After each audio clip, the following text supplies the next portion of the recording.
eu percebi que aqui no YouTube a única coisa que funciona é React. Então vamos trazer o puro suco do entretenimento para vocês, já que eu posto palestra, tem 1000 visualizações. Eu posto algum ataque, tem, sei lá, 2000 visualizações. E a última vez que eu reagi a um vídeo do Flipper Zero, então basicamente React, deu 50.000 visualizações.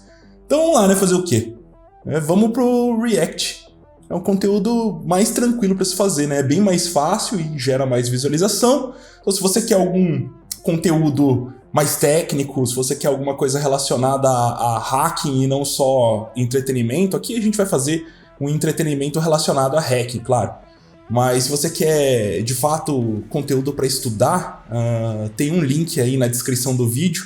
Vou deixar uma revista, a primeira edição do Cyberpunk Guide que eu fiz, com vários dispositivos, e também tem o meu treinamento lá para vocês darem uma olhadinha, beleza? Vamos reagir então. Então vamos lá, reagir ao tour da backpack do Cole.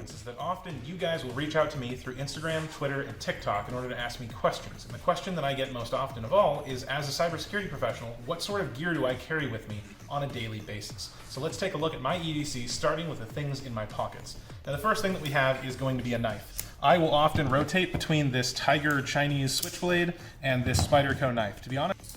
Legal, já começou com uma coisa interessante aí. Ele tem uma blade genérica, né? Um quebra-galho, e ele tem um canivete da Spyderco. Lá nos Estados Unidos não é tão caro, mas aqui no Brasil você vai pagar aí em torno de 600, 700, 800 reais num bom canivete da Spyderco. Esse modelo aí é o Tenacious, né? Tem o Paramilitary, que é o mais comum, o pessoal aqui do Brasil usa bastante. Honest, I like the Spyderco more, but this takes up less space in my pocket, and because it's the same pocket that I have my phone in, I often go with a Tiger. Now my phone, which isn't in the video because it's what this is being filmed on, is a OnePlus 7T Pro McLaren Edition, which I firmly believe is one of the sexiest phones ever made. After that, I have my wallet, including this awesome HP Lovecraft coin that my girlfriend got me that says yes and no on one side and the other. And then after that, we also have my multi-tool, which is the Leatherman Wave. Beleza, mais uma coisa, né? Geralmente esse pessoal que gosta de EDC, os caras sempre têm uma moeda ou alguma coisa pra ficar flipando na mão. Sei lá, eu acho que os caras têm ansiedade, não sei. Então tem aqueles fidgets, tem uma série de coisinhas ali, de spinners, de fidgets, de moedas. Eu tenho algumas moedas de conferência, acho que já mostrei pra vocês em outros vídeos, né? Inclusive eu tenho duas aqui.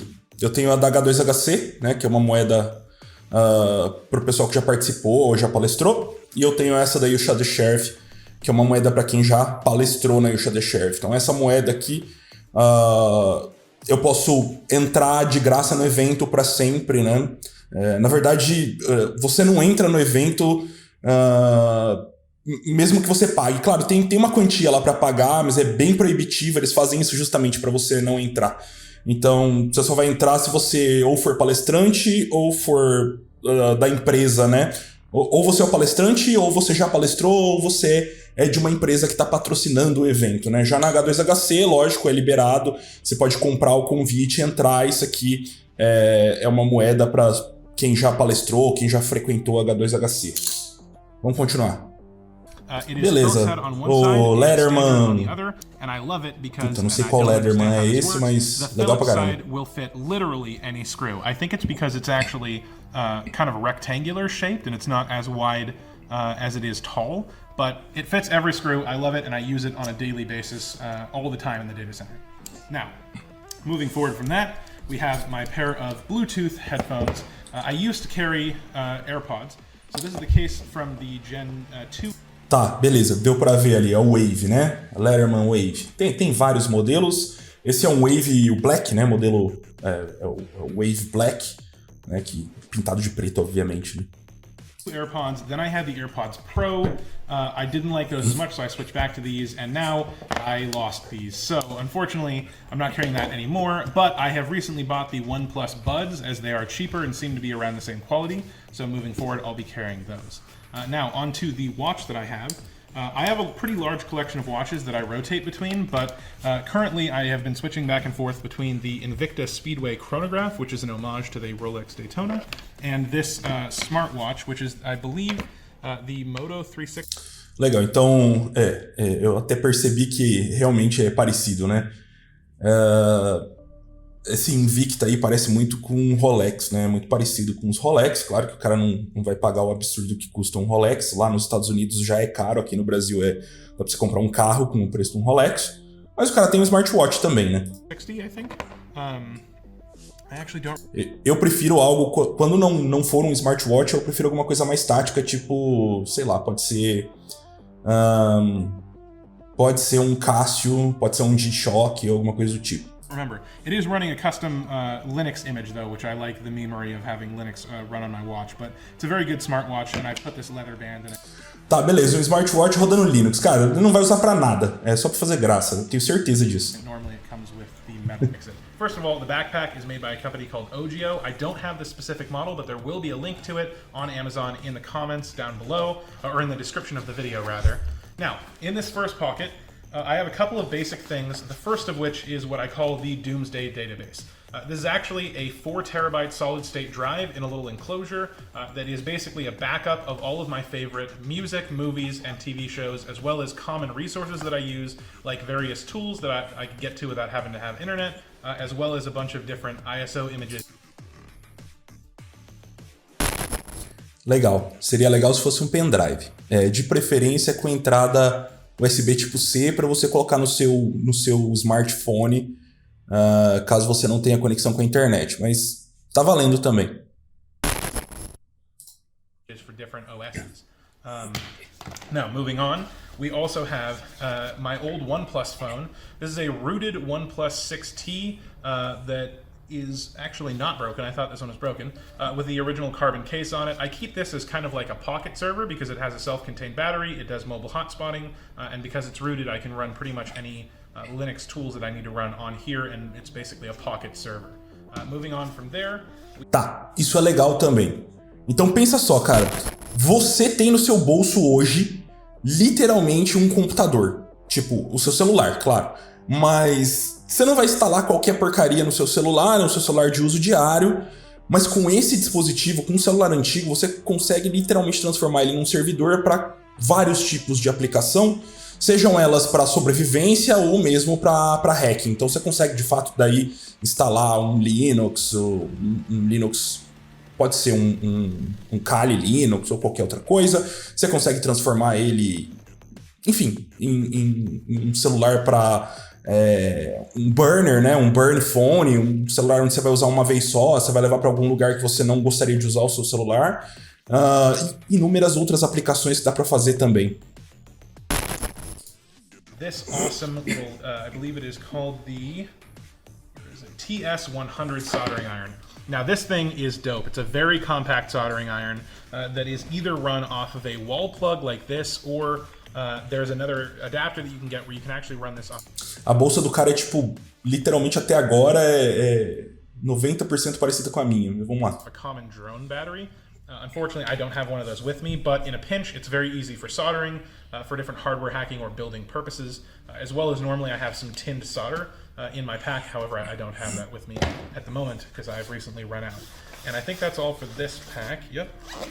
All right, now moving down into the next compartment, I have, right off the bat, a multicolored pen, your standard Bic model, and then also a standard black whiteboard marker. I actually have this because I have found anywhere there is a window, there's a whiteboard, and it's really good to be able to plan out different things. And whether you're in a coffee shop or an airport or an office building, it's nice to be able to pop a whiteboard next to you. In addition to that, I have this Anker PowerCore Qualcomm Quick Charge 3.0 battery. This thing is definitely starting to see its age, but it does have quite the capacity on it. I'm trying to remember exactly how much it has. Yep, that is completely faded off the bottom. There will also be a link to this on Amazon, but it's a fantastic battery and it's very meaty.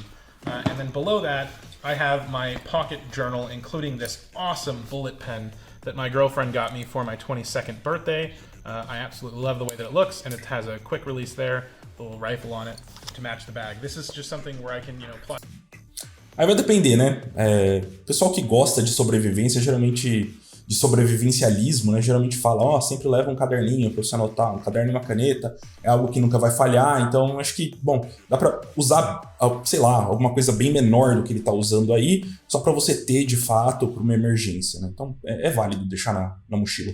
Plot out notes or figure out quick problems, things like that. Always good to have a notebook. Now, moving on from there, I believe that is all for this bag. Yep. Oh yeah, these are some accessories for the oscilloscope you'll see down below. Moving on, I'm actually going to come back to this compartment since that's the main one. In this top pouch here, which I believe is intended to actually be a sunglass pouch, I have two things. This is a expandable Ethernet cable. I can't tell you how many times I have needed a quick Ethernet cable, whether it's to run a LAN tap or just jack into a network, and this thing has saved my ass about 1,000,000 times. One thing that I would change if I were buying this gear now is that because this is flat and it's not shielded twisted pair, sometimes if I am using this in the vicinity of my SDR, I will see some electromagnetic interference from it. So if you can find one of these that's in a shielded twisted pair version, I would recommend going with that, even if it is a little bit. Resumindo, né? Sempre, se você quiser utilizar aí um cabo Ethernet, tenta arrumar um que seja blindado, né? Now, moving on from there, I have the Logitech MX Master Mouse. I am firmly of the belief that this is the best mouse that has or will ever be made. I have very large hands, and this mouse just fits my hand perfectly. It has both a multi-scroll wheel. Não é, né? Mas beleza. Comenta aí se você acha que é. Here, meaning that when it's turned on, you have clicks if you scroll slow, or it moves into this kind of linear actuation where, oh, come on, is it dead? Oh, there you go. So you'll notice no more clicks if you scroll fast. It'll continue to scroll, so getting through a long web page is very easy. It also has side scroll, forward and back buttons, and the buttons on it are very tactile and clicky. Big like. All right. And I believe last but not least regarding the main pouch, oh yeah, I do have here, these buckles come off the side, and then down in here I have an iPad Pro. I'm not specifically sure which model this is. I don't keep too up to date on the Apple Pro. É algo que eu tô pensando em fazer no meu setup. Eu tô tentando pensar em utilizar algum tipo de tablet ao invés de utilizar notebook. Eu sei que atualmente assim, ainda não fica tão legal, porque tem vários tablets que... É difícil achar um tablet que roda Windows, que seja bom custo-benefício, geralmente está rodando Android. Apesar que tem os tablets da Samsung que tem o modo DeX, né? Mas, cara, o meu notebook é um trambolho gigantesco, beleza, é um Ryzen 7, 32 GB de RAM, tem uma placa de vídeo boa, mas, porra, eu preciso de tudo isso dentro da minha bolsa, sem falar que pesa, sei lá, o peso de uma moto pra colocar. Então, não sei, eu tava pensando num tablet que tenha aquela case com tecladinho, já seria de bom tamanho pra mim, pra levar pra eventos e fazer apresentações. Products, but it is got the Bluetooth Apple Pencil. It works kind of well as a mobile whiteboard. O bom da gente assistir esse tipo de vídeo é que você vai tendo ideias para fazer o seu próprio setup, né? There's a couple applications I do like for it, but to be honest, I don't really use it that much, and it's the one thing in my kit that I could probably forget and not really miss. But this is one of my absolute favorite tools in my bag. It is the Hontech Pocket Oscilloscope coupled with all of its various leads. This tool is quite literally invaluable to me. I use it pretty much every day, and it really helps to solve different problems. It is a completely self-contained battery-powered oscilloscope that can hook up to this Pro. Caralho, agora me chamou a atenção. O cara disse que usa todos os dias um osciloscópio. Porra! E o cara é da área de segurança? Estranho, né? Mas beleza, vamos lá. Here, and basically, if you don't know what an oscilloscope is, you can attach this to different leads in an electrical circuit or device, and you can look at the fluctuations in power as a function of time to look at the logic that circuit might be performing. It is not a logic analyzer, but does provide a lot of interest. Não, tá beleza. Do jeito que ele falou, do jeito que ele explicou, dá pra perceber que ele usa o osciloscópio várias vezes aí. Que ele já usou e que ele usa com frequência o osciloscópio. O cara explicou perfeitamente qual era o cara conseguiu explicar perfeitamente qual era a função do osciloscópio. O cara trouxe o resumo formal do que é um instrumento de medida, no caso o osciloscópio. Interesting information about electrical circuits, and also it doubles as a multimeter.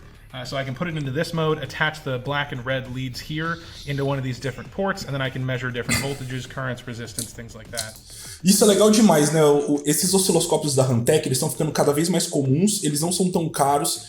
E você tem osciloscópios da Hantek que tem aí, eles chegam a 1 gigasample 100 MHz, né, de frequência e 1 gigasample de aquisição, né? Muito facilmente você encontra de 100, 150, 200 MHz. Então, putz, tá incrível a evolução desses osciloscópios, sendo eles da Hantek ou de outra fabricante. When you're working with hardware electronics, this thing is literally a lifesaver, and it was a fantastic Christmas present from my parents. No meu caso, eu acho que um analisador lógico faz mais sentido do que um osciloscópio. Seria incrível se a gente tivesse analisadores lógicos com essa portabilidade que tem esse osciloscópio aí, com multímetro e analisador lógico também, e com várias entradas.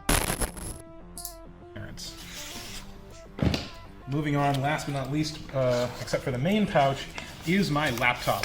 My laptop is a Dell 15-inch XPS. I do love this laptop. It's got the kind of carbon fiber here, very clicky keyboard, and currently the laptop is running with a triple boot of Ubuntu 20.04, Parrot OS, which is actually I've been using as opposed to Kali. Se fosse fácil comprar um XPS aqui no Brasil, eu também teria um XPS e abandonaria essa ideia do tablet. Because I prefer its tool set, and it's a little bit nicer looking than Kali is, and also we have Windows 10. Now, this main compartment in my backpack houses these 4 packs, each of which contain the gear that I use most often, as well as my laptop charger. We're going to save this one for last because this is by far the coolest one as it contains all of my hacking gadgets. But first, let's take a look at these 3. Starting here, this is a box that contains my WH-1000MX3 Sony Bluetooth headphones. These were a wonderful birthday gift from my girlfriend, much like the pen. These are hands down the best Bluetooth headphones. E esse também custa o preço de um carro aqui no Brasil. I have ever seen. You can run inline aux with them, which is very nice. They charge through USB-C insanely quickly. I think you get I believe you get 5 hours of listening time off just 10 minutes of charging. They're NFC tap to pair. They fold. The sound quality is amazing on them. They're very comfortable, and I also think that they are relatively stylish. So I like them a lot. Plus, active noise cancellation, which is good enough that I actually have worn these in the data center before, and they've cut a lot of the noise out for me. So if you are looking for a good pair of Bluetooth headphones, I cannot recommend these ones highly enough. We'll tuck those away. Now, next up is my iFixit kit. This is kind of my get into anything bag. It has all of the tools that I need to disassemble pretty much any electronic device, including plastic pry bars, suction cups for screen removal, and ESD wrist things so I can ground myself and not statically shock a system. You can actually buy this. There will be links to all the items that I show here down in the description of the video, but there's one change which I have made to this bag, which is the addition of a set of surgical stainless steel hemostats. I found that these do come in handy for a number of things, whether it be weighting something down or cleaning. É bom para tirar várias coisas, tipo para tirar dinheiro que tá engasgado no caixa eletrônico. They definitely help, so that is their intended purpose. And that is it for the iFixit kit, pretty standard. These are very common amongst technicians and a great way to get into things because that multi-driver pouch does have all of the security torque, so it makes it very easy to get into electrical devices. And this is my bag O lockpicks. I have not really all of my lockpicking gear in here, but everything that I could feasibly need relatively quickly. Come on. That is not cooperating with me. There we go. All right. In here, I have a set of tubular lockpicks. These things are awesome for like those tube-style cabinet lockpicks, or sometimes you see them on tool chests and stuff. You basically just barrow the lead like this, run them up against a flat surface. You can adjust. Cara, isso é chato pra usar, viu? Claro, né? Quem já tentou fazer lockpicking numa fechadura tubular vai saber o quão difícil é fazer isso. Claro que você vai precisar de um dispositivo desse, pra você fazer na mão é quase impossível. Tem gente que faz, né? Tem gente que de fato faz os próprios instrumentos de lockpicking, mas pô, não deve ser muito barato também esse kit não. Mas enfim, vamos continuar, né? the tension with the bands, and then you pretty much just push them into the lock and twist, and then they will snap it open. It makes picking tube locks very easy and is quite beneficial. I have all the tools for those in there. Moving forward from that, I do have a Southern lockpick, as well as a couple of bump keys that I keep on the outside here for common slage locks and quickset as well. Pretty standard assortment of tools here. I do have one heavy bit handle with an Allen key that I can throw multiple different picks in. They'll take any of the standard Southern style picks. Gives me a little bit more weight. I like it. And then in this pouch here, I have some green O-rings that go on the bump keys to automatically reset them. And that overall is actually a nice quality of life feature for the bump keys. Now, if I'm not feeling particularly lock-picky today, or I happen to be more inebriated than normal, DEF CON, that's why I have this pick gun. You can buy these for pretty much nothing. Se você não tem muita experiência com serviços manuais, é comum você utilizar algum tipo de pick gun ou algum tipo de arma improvisada para lockpicking, tipo... você pode usar aquelas escovas de dente elétricas e adaptar ali uma gazua ali naquela escova de dente elétrica para tentar fazer o picking da fechadura de maneira meio que automatizada, né? Você automatizar ali esse bumping da fechadura. É legal, é um tipo de coisa interessante, principalmente para quem não tem muito as moral de fazer lockpicking assim rápido. On eBay, Amazon, or Alibaba, and the basic idea of this is that you put a pick lead in here and you push this handle and it goes, and it just slaps the keys up, and you just do that with a tension wrench until the lock turns. It doesn't work on everything, but when it works, it is insanely easy and can save you a lot of time, though it isn't the most discreet method because it does make a hell of a lot of noise. And last but not least, let us move on to the Hack 5 bag. This is definitely the one thing in the pack that I would be the most devastated if I lost. I originally got this bag at my first DEF CON. Ele vai ficar devastado se ele perder, porque até nos Estados Unidos custa o preço de um Celta. DEF CON 24, where I bought some of the gear in this bag, and I've spent the better part of the last 4 years shoving more gear into it. So, starting at the most outward level here, I do have a little DEF CON notebook that I got at DEF CON 27 that has some paper in it. To be honest, I keep forgetting this is in here, so I've never actually used it, but it's kind of another notebook if I need it. Then moving down into the first level, we begin to see all of the hacking goodies that are in here. So starting with this pouch, I have a micro USB cable here, as well as a USB-B to USB-C cable. That is for the Anchor multi-USB hub, as well as an Ethernet adapter, because unfortunately I don't have a full-size Ethernet on my laptop. I also have 128 gig SanDisk B here, just for general USB things.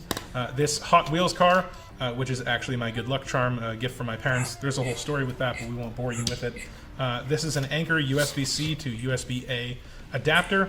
I do have full-size USB-A ports, but for a period of time I was carrying the MacBook Pro, which was all USB-C. I'm so glad I don't have that laptop anymore. In here, I also have a series of 4 boot disks. These come in handy all of the time.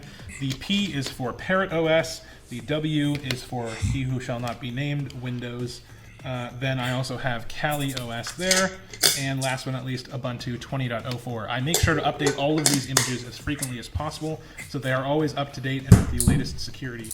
Putz, esse cara tá muito certo. Cara, a ideia dele é incrível. O cara tá, assim, completamente correto em ter vários Linux em discos bootáveis, né? E também, tipo, live disks com vários Linux. Porque é muito comum você ter que instalar um software, ou você ter que rodar um software e o software não funciona de jeito nenhum no Linux, no Parrot, por exemplo, ou no Kali. Mas ele funciona no Ubuntu, é incrível. E por outro lado, cara, se você for criar um Ubuntu, né, se você pegar um Ubuntu do zero e for instalar todas as ferramentas que você precisa nele, você provavelmente vai cagar com o Ubuntu inteiro, né? Assim, vai ficar um monte de coisa, de pacote perdido e por aí vai, e um vai interferir no outro. Então, uma puta de uma estratégia boa essa. Sempre muito bom ter vários sistemas, você ter um Windows, você ter um Linux e, sei lá, vários Linux, claro, né? E se você estiver usando um Mac, melhor ainda. Benefits. We've got a couple of MISC adapters here that just adapt between various types of USB devices, which can come in handy, to be honest. I don't use them that much, but I have thrown them in there. And then I do have 4 antennas in here for the Wi-Fi pineapple that you will see in the rear of this pack. I will set those aside so that we can put them on. And last but not least, I do have a graphite lead pencil. These are really nice. An architect, artist friend of mine gave this to me, and it does come in handy. It's the Pacific Arc H1305. Great pencil, though generally I prefer pens. Now, starting over here for the gear, this is where it really starts to get interesting. First things first is the Hack5 Bash Bunny. You're going to notice a theme here. A lot of these are Hack5 kit. They just sell amazing tools, and every time they come out with one, I basically have to get it because they really expand my capabilities. The Bash Bunny is essentially a fully compatible Linux computer that can run any... Acho que os que tem aí, assim, eu não tenho o Bash Bunny e eu não tenho o Shark Jack, que eu acabei de ver ali já. O resto eu tenho, provavelmente eu tenho. E eu tenho vontade de ter um Bash Bunny também, que ele faz umas coisas bem interessantes. The type of bash script, as well as emulate a bunch of devices when plugged into USB, and all of the things that you're going to see here, well, basically all of the Hack5 gear can hook up to Cloud C2, and I'll explain that in the end. Moving on, we have the Hack5 Key Crock. This is actually a hardware keylogger, and it is incredibly capable. Unlike normal keyloggers, where you plug them in line between a keyboard and a computer. E o Key Crock é literalmente um dos hardwares mais legais que a Hack5 tem, cara. Se você não conhece o Key Crock, eu tô fazendo updates do meu curso, né? Se você quiser dar uma olhada, tá aí o link na descrição do meu treinamento de hardware hacking. No meu treinamento de hardware hacking eu ensino a hackear dispositivos eletrônicos, mas também a usar dispositivos eletrônicos em cenários de Red Team, de pentest físico e cenários de invasão em si.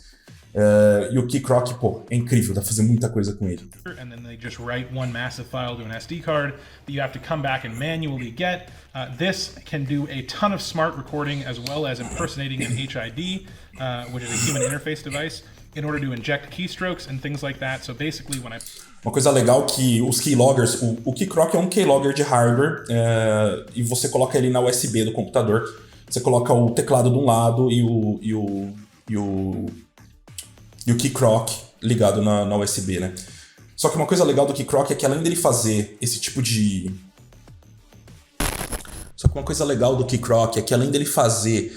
login, né? Key logging das informações, ele também é um injetor, né? Ele trabalha com badge USB, ele trabalha fingindo ser um dispositivo de interface humana e ele também consegue injetar comandos, o comando que você quiser, o payload que você quiser, no tempo que você quiser, e isso pode ser deflagrado a partir do Cloud C2, né, que é o sistema de comando e controle da Hack5.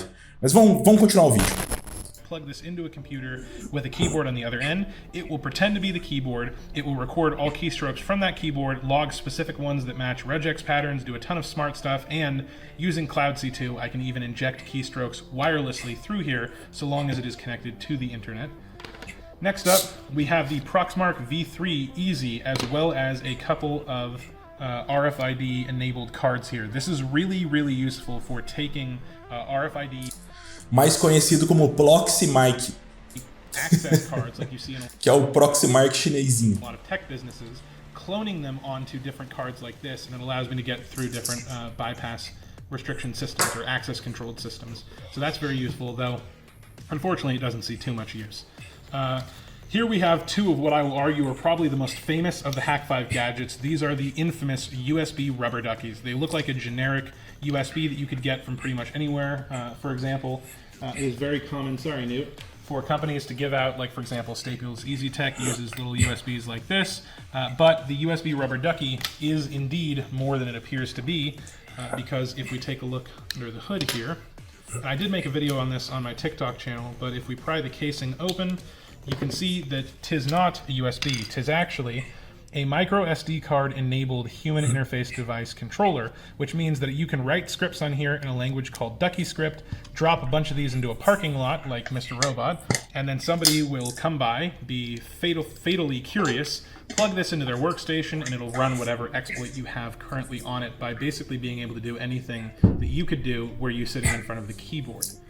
Moving on from there, we have the LAN turtle. I love this thing. Great way of getting shells. It is basically a USB Ethernet adapter that can sit in line and do a bunch of man-in-the-middle attacks. Very useful piece of kit. This here is the Hack5 Packet Squirrel, another new addition to my pack. It is actually a USB... É o Plunderbug, né? Ele fez ali a errata. Esse dispositivo foi descontinuado pela Hack5, só para vocês saberem. PC-powered LAN tap. So you can plug this in line between an Ethernet cable on either side, and then you can intercept packets on it without actually interrupting the traffic flow, or modify packets on the fly using Wireshark and a couple of different scripts. So a good example of how you might use something like this is if you are able to find a security camera that has an Ethernet connection for sharing its video and it is unencrypted.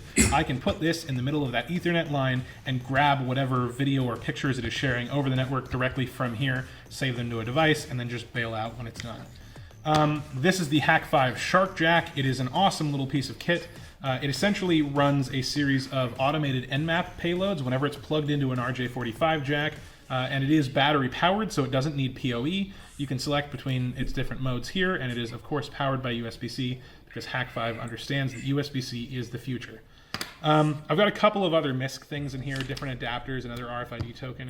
É engraçado que a versão nova do Shark Jack, ela não é mais USB-C, ela tem um cabo fixo. Não entendi qual que foi a brisa do pessoal do Hack5, mas elas simplesmente colocaram um cabo físico lá, um cabo rígido lá, não é mais USB-C, né? É ligado direto na protoboard. É ligado direto na PCB do Shark Jack. A bunch of SD cards, but we can skip past all of that since that's not really interesting. And moving to the back of the pack, we see some more of the goodies. Starting here, this is actually a Raspberry Pi Zero W in a case. It's always convenient to have a little computer like this on you. A lot of the times I will have it run Linux, but it's perfect as another pocket server if I don't have the Android phone on me. And you can leave one of these on a client location and do a lot of damage with it. Next up is the Hack5 Screen Crab, another really cool piece of kit from Hack5. The Screen Crab basically sits in line for an HDMI connection. So you would plug the input of HDMI in here and the output of the HDMI in here, and it would look normal to the person using the computer, but this little device would take that HDMI signal and make it available through the internet to me so that I can drop one of these on a client site, go home, and then using Cloud C2, which is their cloud platform, I will be able to essentially look at this video feed, take pictures and videos whenever I want. Cara, eu não costumava gostar da Hack5 antes deles terem o Cloud C2, né? Antes deles terem o Cloud C2. Depois que eles fizeram o Cloud C2, parece que tudo virou outra coisa. Eles fizeram uma integração muito absurda entre todos os dispositivos que eles têm. Quase todos os dispositivos, na verdade todos os implantes e alguns outros dispositivos da Hack5 rodam através do Cloud C2. Então isso quer dizer que através da internet você sobe ali numa VPS, né? Você, sei lá, paga uma VPS, sobe o Cloud C2 nela, né? O Cloud C2 no caso. Você administra todos os dispositivos da Hack5 através do Cloud C2.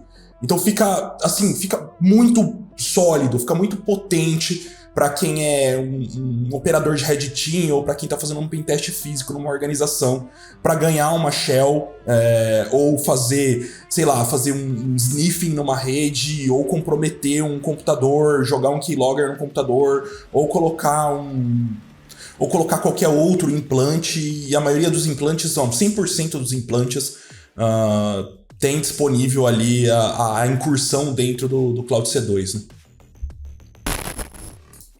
There's a lot of interesting applications for this, though as of yet, I haven't had a way to deploy this on a client site, so we'll see what happens with that. Moving forward, we have two different Wi-Fi pineapples. This one here is the Wi-Fi Pineapple Nano. This is the one I most often will use with my Android phones. In fact, oftentimes I will use this along with the OnePlus 6T that I showed you guys earlier in order to... Ele tem dois porque esse não presta. Control it through there, so this is a good mobile setup. Or if I'm trying to do some more serious Wi-Fi interception, that is where the Wi-Fi Pineapple Tetra comes in. This is the first Hack5 gear I ever bought, was the Tetra in this pack, and it was so graciously signed by Darren Kitchen and Snubs of Hack5 fame. If you're into the hacking scene and you don't know who they are, please reassess your life and go check them out, because they are definitely the coolest channel in cybersecurity on YouTube. You get these crazy antennas on here. A lot of you guys might have seen this. E só para avisar, esse é o Tetra, ele tem 4 antenas, vocês vão ver algumas versões falsificadas do Pineapple no AliExpress e eles têm 4 antenas, tá? Só para avisar que tem o Mark VII, que é a última versão que saiu até então, e o Mark VII tem 3 antenas e ele tem um USB para você colocar um adaptador de Wi-Fi 5 GHz. In an episode of Silicon Valley where they used the Wi-Fi pineapples to force people to sign up for their app and they had to chase them around the convention center. But 'tis a real thing, not just Hollywood glory, and it's a very cool device that does, it's what they call a rogue AP. So basically, you can force devices to connect to this as opposed to a normal network, pass the internet through so it looks normal to the client, and then you can interfere with a bunch of packets on it, but it's a good source of Wi-Fi auditing. Unfortunately, as time has gone on and HTTPS and better internet encryptions have popped up, it has limited the use of it, but I do still carry it because every once in a while you find a really good use case for it. I have the cable for that. And lastly, I think this is the last thing in the pack that I have to show you guys, is one of my favorite tools. This is the HACKRF 1, which is, in my opinion, the best SDR tool that you can buy. I have some of the RTL SDR dongles. Beleza, não é, mas é muito bom mesmo assim. You can buy it for $20, and they're great, but all they can do is reception. This device here can do both reception and broadcast on a very wide array of signals. I think up to Uma coisa legal é que o HACKRF, apesar dele, o original é tão caro quanto os outros dispositivos de SDR, né, os outros SDRs. Mas ele tem uma versão paralela, uma versão chinesa que é relativamente acessível para o público aqui no Brasil. Custa mais ou menos uns 600, 700 reais, 600 reais mais ou menos, essa versão, tá? E tem o porta-pack também, que transforma ele numa coisa ainda mais ridiculamente foda do que ele já é. Essa é a versão original, já dá pra perceber, que é do Michael Osman, né, da Great Scott Gadgets. Mas é um dispositivo muito legal, só que ele é simplex, né? Ele ou recebe ou transmite, ele não faz as duas coisas ao mesmo tempo. Se você já conhece o meu canal, eu já falei bastante aqui sobre o Lime SDR e o Lime SDR Mini, que são dispositivos SDRs, né, que são duplex, né, que de fato eles recebem e transmitem ao mesmo tempo. Aí você fala assim, Júlio, que diferença faz? Faz diferença do tipo, com um dispositivo duplex, você consegue subir uma rede GSM e com o HACKRF você não consegue, né? Você precisa transmitir e receber ao mesmo tempo para criar uma rede GSM, por exemplo. I want to say like 6 gigahertz. I'll put the actual thing on screen now. But this has a myriad of very useful exploits that you can perform with it. Just to give you an example of one, if you look up the public FCC information about a wireless key fob, like for example this that you use to open a car, you can actually record the opening signal with this tool, jam it so that it doesn't go to the car, and then later replay that attack so that you are able to essentially unlock the car without the keys, as well as opening garage doors or interfering with any number of radio signals. I particularly like this device because, in my opinion, the radio frequency is, at least currently, one of the least secure layers in any sort of infrastructure. You can't really see it, so a lot of people don't think about protecting it, but there have been certain implementations over the last couple of years that have made it slightly more secure, but overall, there's still a lot of vulnerability there. So if you don't have an SDR, I highly recommend that you pick one up.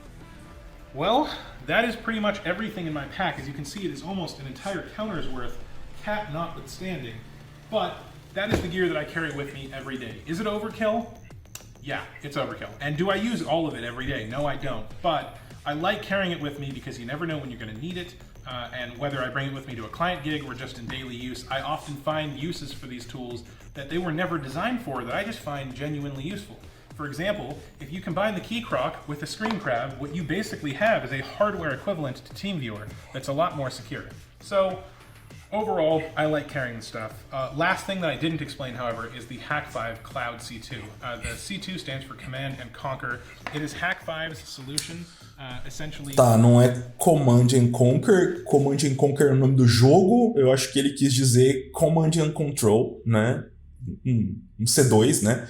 Que é um centro de comando e controle, né? Uma estação de comando e controle, mas enfim. For controlling all of the IoT devices that they offer wirelessly. So basically, I have mine set up running on a server in the cloud. All of my devices have config files where they will connect to it automatically, and from there I can administrate them, get loot from them, and control them in any way that I want. Including, being able to do remote key injection through the key croc, or look at the photos from the screen crab, or control the land turtle or the Wi-Fi pineapples, all from afar, so I don't even have to actually be on site. But that's pretty much everything. I hope you guys found it interesting seeing what I carry on a daily basis, and I'd love to know what you carry, so please feel free to make a video reaction to this, or let me know in the comments what sort of things you think I should add or take away from the pack. Thank you very much. Legal, né? Ele falou assim, esteja livre para fazer um vídeo de um react, né? Que é o que a gente está fazendo aqui. Gostei muito do tour, do setup dele, do que ele leva, né? Do EDC que ele leva. Pessoal, bom, vocês gostaram desse vídeo? Vocês já acharam interessante? Como eu disse para vocês, eu vou fazer mais vídeo de entretenimento no YouTube, vídeos mais fáceis do que o que eu estava fazendo antes, né? Se você gosta, cara, se inscreve no canal aí, deixa um comentário, conversa comigo, vamos saber o que vocês preferem assistir aqui, e eu vou tentar trazer mais conteúdo aí, pelo menos uma vez por semana, eu vou tentar trazer um vídeo diferente para vocês, beleza? Não se esquece, se inscreve aqui no canal e eu vejo vocês num próximo vídeo. Valeu!